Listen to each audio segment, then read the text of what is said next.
2015 elections.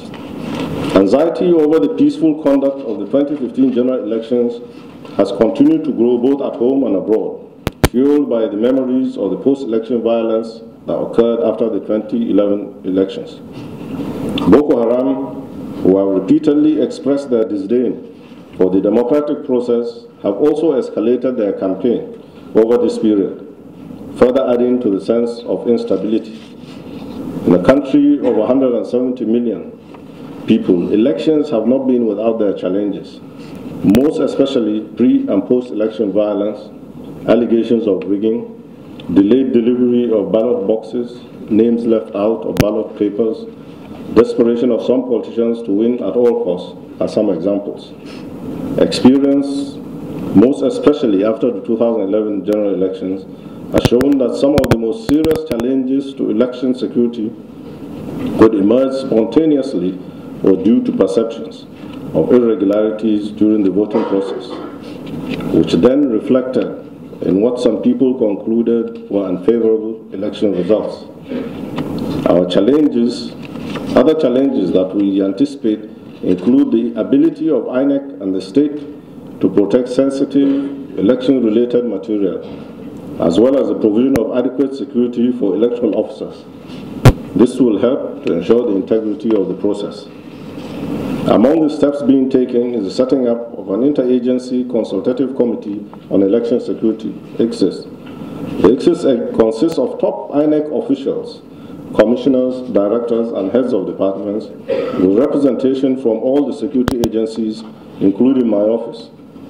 For the first time in the history of the election security in Nigeria, the country has a platform responsible for the coordination of security matters and pooling resources, particularly personnel, in dealing with security challenges. Security services have promptly intervened and prevented potential crisis situations that could have gotten out of hand across the country. ICSIS has continuously taken measures to upgrade its activities and ensure its effectiveness at both the state and especially the local levels. In addition, the Electoral Commission is retraining security personnel on their roles and functions at polling units. Sensitization workshops, such as the one currently embarked upon by the Presidential Committee on Small Arms and Light Weapons, PRESCOM, in the 6 geopolitical zones of the country with the theme, Ballots Without Bullets, raise the awareness of Nigerian citizens across the country to the destructiveness of electoral violence and the need for youth to avoid being used by politicians. The National Orientation Agency and other civil society organizations, including a group led by eminent, well-respected elders, are also involved in similar sensitization programs across the country. Given the importance of how the conduct of the election is communicated, including the accurate and timely reporting of results, INEC staff are being trained on strategic communication. However, election security matters cannot be left solely to security agencies and INEC to manage. All other stakeholders, such as the media, community leaders, and political parties, have a significant role to play in the task of ensuring a peaceful atmosphere during the conduct of elections.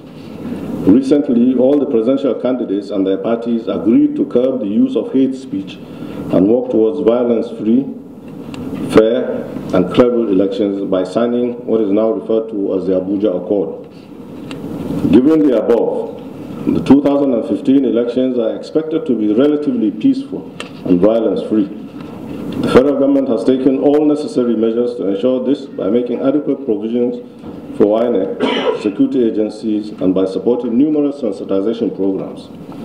We are conscious that there is some anxiety about whether elections will hold in the Northeast and the ability of government to ensure that the internally displaced people will be able to vote. Our answer to both is yes. As far as possible, we are determined that adequate security will be in place to enable elections in all areas in the Northeast that are safe, and that the IDPs will be provided with the opportunity to exercise their votes. The emergence of a seemingly viable opposition, as well as the closeness of the race, is a clear demonstration of our maturing democracy. Greater voter awareness also means that people are more engaged in the electoral process and determined to protect their right to vote. We, on our part, are doing all we can to ensure that every Nigerian who wants to vote is able to, and that their vote will count. Our concern with INEC, just as I was discussing upstairs, the law provides for elections to be conducted not more than 90 days before and not less than 30 days to the end of the administration.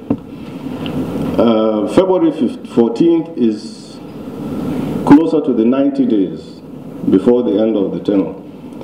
And we raised it with INEC. We said, look, there is a problem. If you've had a year plus, and all we've been able to do is distribute, I think, about 50% of the cards. We still have about 30 million, according to them. We have about 30 million cards to distribute. Look at the possibility of shifting this thing and doing it when everybody has a card. Because it doesn't cost you anything, it's still within the law, and it is safer for all of us. So that is what we are encouraging. They keep assuring us everybody will have his card, but I doubt it. If in 1 year you've distributed 30 million, I don't see how you'll distribute another 30 million in 2 weeks. It doesn't make sense, but that is where we are.